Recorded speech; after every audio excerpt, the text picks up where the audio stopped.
La dyslexie se définit comme une perturbation durable de la lecture. Plus concrètement, elle se manifeste par des difficultés persistantes au-delà de la fin du CE1 pour lire, sans erreur, de façon suffisamment rapide et fluide, et en accédant au sens. Souvent, elle s'associe à des difficultés d'orthographe que l'on nomme dysorthographie. Elles peuvent être diagnostiquées par les médecins et bien sûr les orthophonistes ou repérées à l'occasion d'un bilan neuropsychologique complet. Dorénavant appelée trouble spécifique d'apprentissage avec déficit de la lecture, la dyslexie concerne 3 à 10% des enfants d'âge scolaire. Par conséquent, pas une seule classe sans un enfant dyslexique. Cependant, il est difficile de réussir à l'école lorsque l'on peine à lire.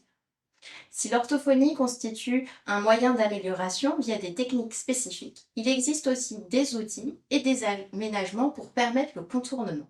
Par exemple, l'enfant pourra apprendre à utiliser l'ordinateur avec un ergothérapeute. Il pourra donc apprendre à se servir du retour vocal pour l'aider à comprendre les consignes, mais aussi d'un prédicteur de mots ou d'un correcteur d'orthographe.